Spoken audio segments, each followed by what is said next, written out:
filed a TRO with an addendum, and the judge denied it. The addendum states all the facts and by Texas law, family code, Texas rules of civil procedure, and there's no reason not to grant my pleadings. Pleadings means you're begging. You're begging to a higher deity. So you're begging to your God. God doesn't have to answer all your prayers. And you can say, well, there's no reason why God shouldn't answer all my prayers. I did everything according to Texas law, family code, Texas rules of civil procedure. You know what? You can do everything according to the Bible, word for word for word, and you can say there's no reason not to grant my pleadings.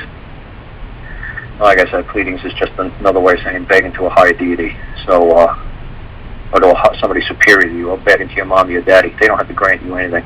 And just because you don't understand why they're not granting it to you, mom or daddy doesn't have to explain it to you if they don't want to. So that's the attitude you can get from the judge. If he says, you know what, I'm not going to give you the findings of facts, I'm not going to give you the conclusions of law, I'm just going to tell you no. Just like mom or daddy would say, look, I don't have to explain why. You know what, I'm just going to tell you no. Because honestly, like I said, I explained 1 billion times to everybody. Appeal is a total waste of time. Like I said, I always tell people, if you Google a man's name, John Wilkinson Jr., he's the head clerk in Alabama down there since 1975. And he basically told me the appeal process is a total sham. So I don't know why you guys keep on insisting on using Texas law, family code, and Texas rules of civil procedure.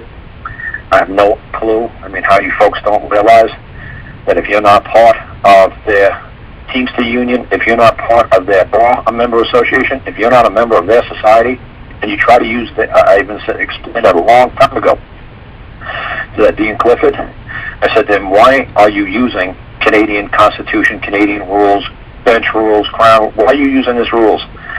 One, you're not licensed to operate under those codes, and that's basically theft of intellectual property. Like Microsoft creates code to have its programs work. Well, these folks are creating code to have their system work. Now, if you're using their codes, if you're trying to engage with their system, and you're not certified or you're not licensed, what do you think happens when you use Microsoft products? You know, you get denied, beyond denied. You know, you might even go to jail using their stuff. So I try to warn everybody, stop. I don't have no idea why you folks keep on insisting on saying, you know what, I'm going to file a TRO. Okay, dude, what's a TRO? Okay, I know it's a temporary restraining order. No. But what I'm saying is, what's a TRO? Could it be a trans robotics organization? It could be anything you wish it to be. So just because you say it's a TRO and you believe they know what you're saying, they don't have to sit there and interpret what you think a TRO means.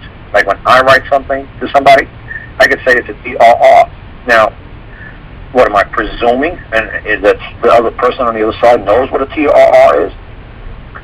So like I said, if you're not licensed to practice in their society, in their world, and you're trying to do it, it's like try to use somebody asked me that the other day, is a birth certificate worth using to try to pay off debt? I said, hey, do we create those documents? No. They were given to us. Right. Now, we're just the steward of that piece of paper. You know, to me, it's just bond paper. It's beautiful paper. It's got beautiful color, beautiful ink. Now, is it actually worth anything? Is it actually worth money, which is just a medium of exchange between two people of what they feel has value and worth? Now, a birth certificate has absolutely no value to me until I want to, like, say, cross a border, or until I want to get a driver's license. Other than that, I got no use for that birth certificate my whole entire life. So how much is that worth? Not much. So, like I said, unless you created that security instrument, you created that note, you don't know what it's worth. Like I said, what when you find a note on the ground, a Chinese note, a note or a birth certificate on bond paper written in Chinese, or what if you find a Chinese dollar bill? What if you find like a note from Zaire, and it's got $1 billion on it? How much is that thing worth? It's worth about 5 cents. It depends on what somebody will give you for it. So like I said, this guy just said, last week I filed a TRO with an addendum, and the judge denied it. The addendum stated all the facts about Texas law, family code, and Texas rules. There's no reason to not grant my pleadings. I've also filed a motion for an emergency hearing, which they have not honored. Of course they're not going to honor it because it's not your court. You can't motion them to make an emergency hearing.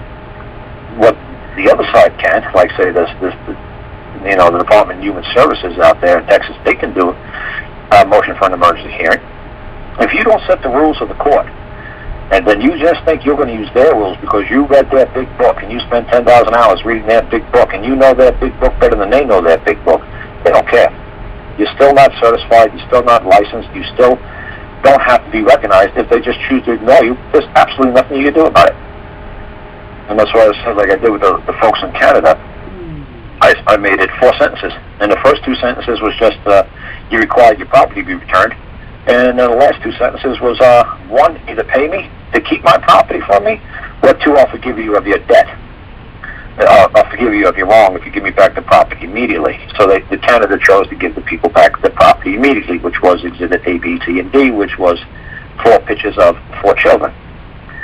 But that's how I call children, exhibits. Exhibit A, B, C, and D. That's it. Not their names. You don't give the court your children's names. Those are your names that you gave your child, and nobody's got the right to use that. It's your property. You don't have to tell people, hey, what's on my property? What's my property? I don't have to define my property for them.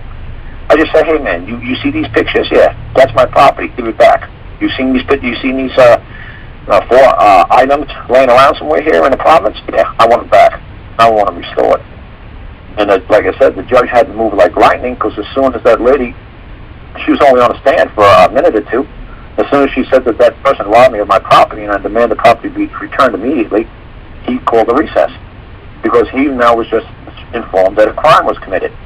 And now when he has got informed that a crime was committed, he had a duty and an obligation to see that the wrong is righted. He has to report that he was just informed that a crime was committed. So, like I said, everybody knows that caller with that lady, from Canada, lady Jonathan and Jacinth up there up in New Brunswick. So, like I said, I still don't understand why everybody still tries to do it the legalese way.